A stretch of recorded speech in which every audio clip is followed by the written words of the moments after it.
Good morning and welcome all of you. आज हम topology lecture series का 7th lecture पढ़ने जा रहे हैं। देखिए, आप लास्ट लेक्चर में मैंने आपको बताया था एक बहुत ही important concept, relation between metric space and topological space. वहाँ हमने प्रूव किया था कि every metric space is a topological space but converse need not be true.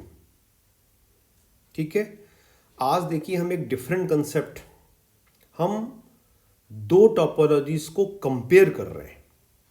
आपको टाइटल दिख रहा होगा, कंपैरिजन ऑफ टोपोलॉजीज, तुलना। कंपैरिजन मतलब तुलना। तो देखिए, हम कह रहे हैं कि दो टोपोलॉजीज टाउ 1 एंड टाउ 2 जो कि सेम सेट एक्स पर डिफाइन है। Tau 1 is set to be coarser than tau 2 और कोर्सर वर्ड का एग्जैक्टली दो इसके सिनोनिम्स आगे लिखे हैं। कोर्सर की जगह हम यूज कर सकते हैं वीकर और स्मॉलर। मतलब tau 1 is set to be coarser than tau 2 कह दें, वीकर देन टाउ 2 कह दें, या स्मॉलर देन टाउ 2 कहते हैं, सब एक ही बात है। ठीक है ना। कब कहते हैं अपन? If and only if tau 1 is a subset of tau 2। Tau 1 is a subset of tau 2। Simple सा एग्जांपल है। देखिए आप, अगर मैं आपको एग्जांपल देना चाहूँ, देखिए यहाँ एग्जांपल लिखा भी होगा कहीं। यस, इधर देखिए आप, ये एक सेट है। ठीक है, ये इसके लिए एक टोपोलॉजी है टाउ 1, ये इसके लिए दूसरी टोपोलॉजी है टाउ 2। आप इन दोनों को कंपेयर कीजिए, टाउ 1 सेट को और टाउ 2 सेट को। क्या टाउ 1 सेट टाउ 2 सेट का सबसेट है क्या यहाँ पर? कैन आई से tau 1 is a subset of tau 2? Yes, I can say, because ये जो तीनों हमारे इसके जो एलिमेंट्स हैं टाउ 1 के, ये टाउ 2 के भी हैं। ठीक है, तो ऐसी स्थिति में सिंपल सी बात है, हम इनको कंपेयर कर रहे हैं। तो हम इस लेफ्ट वाली टोपोलॉजी को कह रहे हैं वीकर, या हम कह रहे हैं कोर्सर, या हम कह रहे हैं फाइनर देन राइट वाली। इसी बात को हम रिवर्स वे में भी कह सकते हैं। यहाँ देखिए हम क्या कह रहे हैं, we can also say right वाली जो टोपोलॉजी है वो फाइनर है, स्ट्रॉन्गर है, या लार्जर है देन टाउ 1। यानी इस केस में अगर मैं टाउ 2 को पहले लेकर बात करना चाहूं तो हम क्या कहेंगे? Tau 2 is stronger than tau 1 या फाइनर। सारे वर्ड्स आपको याद करने हैं क्योंकि एग्जाम में किसी भी सेंस में आपसे पूछा सकता है। फाइनर, स्ट्रॉन्गर, लार्जर। ठीक है, तो देखिए स्मॉलर, लार्जर तो बिल्कुल सिंपल सा मतलब समझ में आ रहा है। वीकर, स्ट्रॉन्गर भी समझ में आ रहा है। वर्ड नए कौन से हैं? कोर्सर और फाइनर। तो ये आपको याद करने हैं। अब देखिए एक बहुत इंपॉर्टेंट कंसेप्ट नोट में लिखे हुए हैं कि जब कभी भी दो टोपोलॉजीज को हम कंपेयर कर पाएँ, यानी कोई भी एक टोपोलॉजी दूसरे से वीकर हो, तो हम कहते हैं दे आर कंपेरेबल। और अगर कोई भी एक दूसरे का सबसेट नहीं हो, if neither tau 1 is a subset of tau 2 nor tau 2 is a subset of tau 1, then we say that they are non-comparable। मतलब अतुलनीय, तुलना नहीं हो सकती उनकी। फिर अब देखिए बहुत इंपॉर्टेंट एक और कंसेप्ट नंबर 3 में लिखा है हमने कि साहब हमारे पास कोई भी एक सेट है एक्स, एनी सेट। हम जानते हैं किसी भी सेट एक्स पर हम दो टोपोलॉजीज तो और हमेशा डिफाइन कर सकते हैं। एक तो होती है इनडिस्क्रीट टोपोलॉजी, एक होती है डिस्क्रीट। दोनों स्टैंडर्ड टोपोलॉजी से हम पहले पढ़ चुके हैं। इनडिस्क्रीट टोपोलॉजी सबसे छोटी होती है, याद है आपको। इसमें केवल दो एलिमेंट्स होते हैं, फाई और एक्स। ये इनडिस्क्रीट टोपोलॉजी होती है। और डिस्क्रीट में फाई होता है और x होता है और ऑल पॉसिबल होते हैं। Actually d is nothing but P x. तो हम अगर i और x को कंपेयर करना चाहें, यस, व्हाट कैन आई से, हम कहते हैं i तो साहब हर दूसरी टोपोलॉजी का सबसेट होगा ही होगा, क्योंकि i में जो एलिमेंट आ रहे हैं कौन से वाले, फाई एंड एक्स, वो हर दूसरी टोपोलॉजी में मिलेंगे। तो i एक तरह से क्या हो गई, i हो गई एक तरह से कोरजेस्ट, क्या प्रोनाउंस करेंगे इसको, कोरजेस्ट, एक्चुअली आई थिंक कोर्सर, कोरजेस्ट, ये वर्ड यहाँ पर एक एस और होना चाहिए, इसको आप बुक में एक बार वेरीफाई कर लेना। कोरजेस्ट सुपरलेटिव डिग्री है ये। और डिस्क्रीट टोपोलॉजी को हम बोलेंगे फाइनेस्ट। पहले हमने बोला था coarser, finer, now we are saying coarsest and finest. ठीक है, यानी सारी टोपोलॉजी में से सबसे वीकेस्ट और ये सारी टोपोलॉजी में सबसे स्ट्रॉन्गेस्ट हो गई। ठीक है, फिर देखिए वो एग्जाम्पल्स आ गए। हमने यहाँ पर 3 टोपोलॉजीज ले रहे हैं, टाउ 1, टाउ 2, टाउ 3। ये तीनों एक सेट है, एक्स ए बी सी पे डिफाइंड है। तो आपको क्या करना है, इनमें देखना है कि कौन किससे कंपेरेबल है, कैसे कंपेरेबल है। तो देखिए टाउ 2 और टाउ 1 का रिलेशन हमने पहले ही देख लिया, ये देखा था ना हमने, यहाँ पर ये लिखा था हमने। अगर हम टाउ 1 टाउ 3 को कंपेयर करना चाहें तो let us check tau 1 tau 3। तो आप इसको कैसे चेक करेंगे, आप चेक करेंगे कि पहले आप टाउ 1 को देखेंगे फिर टाउ 3 को देखोगे। तो आप क्या यहाँ पर नोटिस करते हैं, आप नोटिस करते हैं साहब कि tau 1 is not a subset of tau 3। देखिए सबसेट होने के लिए क्या जरूरी है कि each member of tau 1 should belongs to tau 3। तो ऐसा नहीं हो रहा है। और रिवर्स में भी हम देखें कि tau 3 is also not a subset of tau 1। तो मतलब they are not comparable, non comparable, tau 1 tau 3। Same logic tau 2 और टाउ 3 भी नॉन कंपेरेबल है। अब देखिए, तो खैर एक सिंपल सा एग्जांपल था जो कि क्लियर कट। अब देखिए यहाँ पर एक छोटा सा इंटेलिजेंट एग्जांपल आ रहा है हमारे पास। हम कंपेयर करना चाहते हैं यूजुअल टोपोलॉजी U को और लोअर लिमिट टोपोलॉजी S से। तो हम अभी प्रूव करेंगे साहब कि U is a subset of S। और जब हम ये प्रूव कर देंगे तब हम क्या कहेंगे कि ये जो U है ना साहब, ये कोर्सर है देन S के। यही बोला था हमने ऊपर। तो देखिए U is a subset of S show करने के लिए मैं क्या करूंगा, मैं U का एक एलिमेंट एज्यूम करूंगा और उसको S में शो कर दूंगा। यही होता है सबसेट प्रूव करने का तरीका। तो देखिए मैंने एक सेट मान लिया G, subset of belongs to U। अब लेकिन U कौन होता है, U is a topology which consist of all open subsets of R। याद कीजिए आप, R यानी कि सेट ऑफ रियल नंबर्स। इसका मतलब what is G, G is an open set. और मोर प्रिसाइसली हम कहें कि अगर G ओपन सेट है तो क्या करेगा ये, for any P belongs to G के लिए एक ओपन इंटरवल AB एग्जिस्ट करेगा such that P belongs to AB and AB is a subset of G। ये यहाँ थोड़ा सा इधर शायद इसमें नहीं आया है ये, आप इसको लिख लीजिएगा, P belongs to AB and AB subset G को। ठीक है, अब देखिए आप P बिलोंग्स टू AB, इस बात को यहाँ हम एक डायग्राम में हमने समझ रखा है। ये देखिए डायग्राम बन रहा है। AB एक इंटरवल शो है आपको, ओपन इंटरवल, इसका एक एलिमेंट है P। तो P A के राइट और B के लेफ्ट में कहीं भी हो सकता है। तो ये P मैंने जैसे यहाँ एज्यूम कर लिया, दिख रहा है आपको ये P इज एन एलिमेंट। अगर P बिलोंग्स टू AB है तो ये रिलेशन देखिए आप यहाँ पर आपका होल्ड करेगा, विच रिलेशन, दिस वन। ये है साहब राइट हाफ ओपन इंटरवल जो P से स्टार्ट हो रहा है और B तक जा रहा है। इसमें P इंक्लूड है, B इंक्लूड नहीं है। ये सबसेट है AB का। ये बात आपको देखिए इस डायग्राम में क्लियर दिख रही होगी। ये वाली बात आपको इस डायग्राम से क्लियर समझ में आ रही होगी। कि right half open interval P B is a subset of A B if P belongs to A B.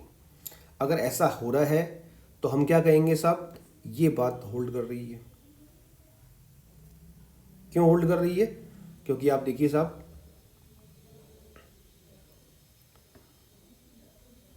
जब ये जो ए बी है ना, ये वाला ए बी इंटरवल, अगर ये खुद जी का सबसेट है, ये ऊपर हमने कहा है, तो फिर ये वाला जो राइट हाफ ओपन इंटरवल है ये भी जी का सबसेट होगा।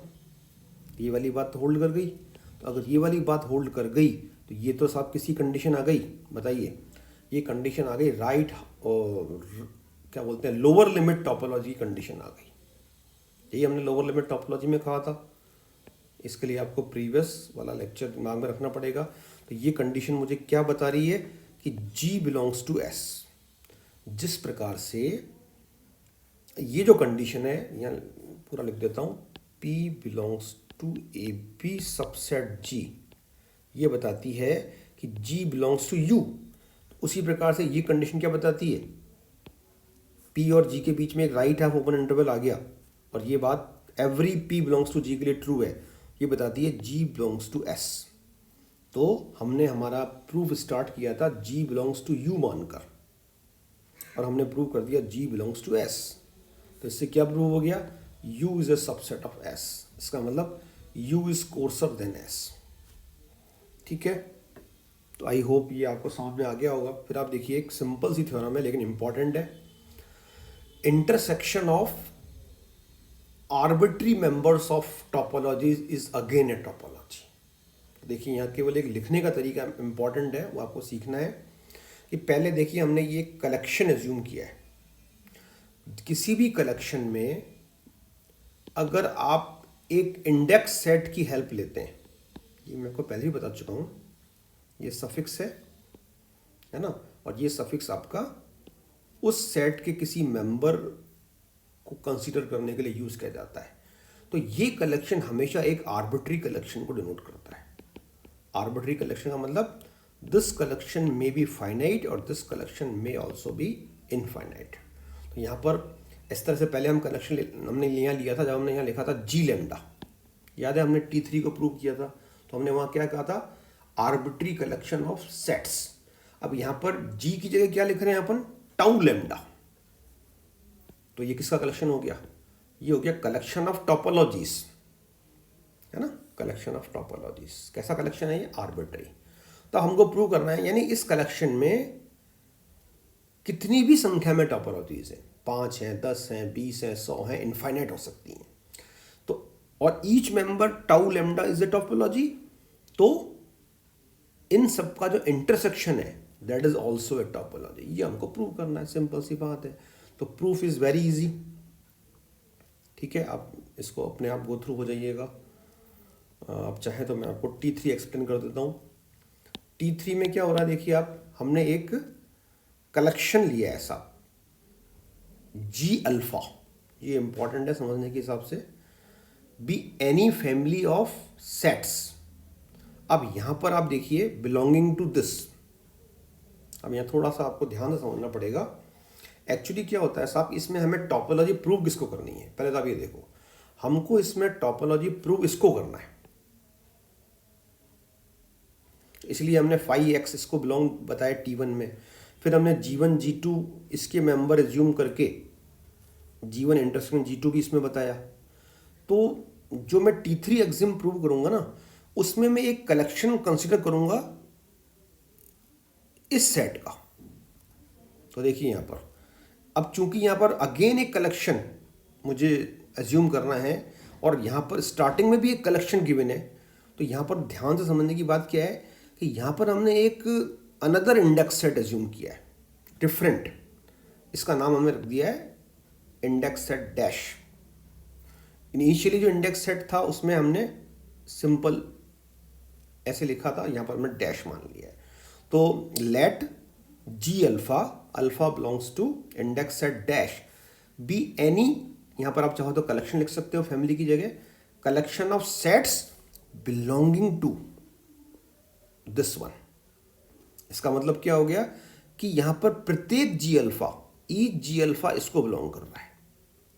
ये लिखा है देखो मैंने, that is G alpha belongs to this for all alpha belongs to index set dash, यानी यहां पर अल्फा वेरी कर रहा है।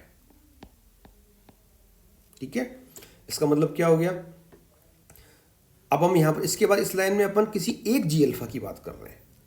पहले तो हमने एक जी अल्फा की बात करी, फिर अल्फा को वापस यहाँ वेरी कर देंगे तो वो सब की बात हो जाएगी। तो G alpha belongs to tau lambda. अब यहाँ पर देखिए ध्यान से समझने की बात क्या है, अब यहाँ पर हमने लेमडा को भी वेरी किया है और अल्फा को भी वेरी किया है। यानी यहाँ पर इसको आप देखिए यूँ समझिए कि मान लीजिए अल्फा की वैल्यू मेरे पास 1 2 3 4 5 है ना, और लैम्डा की वैल्यू मेरे पास 1 2 से लेकर 10 है। तो पहले हमने सपोज अपन ने अल्फा की वैल्यू 2 ली, तो G2 बिलोंग्स टू हम कह रहे हैं टाउ लैम्डा, जहां लैम्डा इन सब वैल्यूज को ले रहा है 1 to 10। या सबसे पहले अपन ने अल्फा की जगह 1 लिया तो G1 लेकर अपन ये वाली बात कही, फिर अपन ने अल्फा की जगह 2 लेकर बात कही। इस तरह से अपन ने सारे अल्फाज को लेकर 5 तक सबकी बात कर ली। अब आप इस पर क्या कमेंट करोगे कि G1 belongs to tau lambda for all lambda. इसका मतलब G1, हम इस पर कमेंट करेंगे, केवल इसी पे फोकस कर रहे हैं अपन, इसमें हम कहेंगे G1 belongs to tau 1, G1 belongs to tau 2। यानी अब हम 1 को फिक्स करते हुए लैम्डा को वेरी कर रहे हैं। ठीक है ना, तो इस तरह से, और फिर जब एक अल्फा की बात पूरी हो जाएगी तो फिर दूसरा अल्फा ले लेंगे। तो इन दिस वे हम समझ सकते हैं कि इस लाइन में एक बार अल्फा को फिक्स करके लैम्डा को वेरी किया गया, फिर दूसरा अल्फा लिया गया, फिर लैम्डा को वेरी किया गया। तो इन दिस वे हम सारे लैम्डा और सारे अल्फाज को वेरी कर रहे हैं। वेरी मतलब चेंज कर रहे हैं। अब देखिए इसके बाद हम यहाँ पर फिर सिंपल सा कंसेप्ट लगा रहे हैं कि अगर साहब टाउ लैम्डा, एक टाउ लैम्डा अगर आपकी टोपोलॉजी है तो ये T3 एक्सिम को सेटिस्फाई करेगी। इसका मतलब union of all G alpha belongs to tau lambda. ठीक है, इसमें अब अल्फा अंदर आ गया इंडेक्स सेट इसका, और लैम्डा बाहर ही रहा। फिर उसके बाद अब ये पूरा जो यूनियन वाला सेट है, अगर ये एक टाउ लैम्डा में आ रहा है, ठीक है ना, तो ये इन सबके इंटरसेक्शन में भी आएगा। ये सिंपल हमारा सेट थ्योरी का फंडा है ये, है ना। तो इस तरह से आप देखिए यहाँ पर हमने collection of G lambda assume करके उसको हमने जो हमारी रिक्वायर्ड थी, जिसको हमें टोपोलॉजी प्रूव करना था, उसको हमने इसमें शो कर दिया। तो in this way I have proved कि intersection of arbitrary collection of topologies is again a topology. तो देखिए सब इस थ्योरम है, ये भी आपके एग्जाम में आती है। तो एक्चुअली क्या है कि अब हम हमारे स्टडीज़ के उस लेवल पे उन थ्योरम्स और डिस्कशन पे आ गए हैं जो एग्ज़ाम्स में आ रही हैं। तो आपको थोड़ा सा सीरियसली इसको ध्यान से पढ़ते जाना है और रोज़ का रोज़ रिवीजन करना है। ठीक है, और नेक्स्ट लेक्चर में हम इसके और इम्पॉर्टेंट थ्योरम्स और डिफरेंट कंसेप्ट्स को स्टडी करेंगे।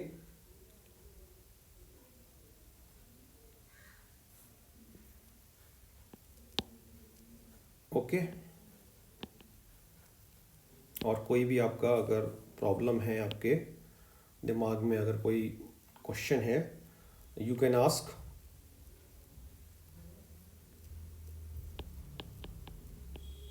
Thank you very much.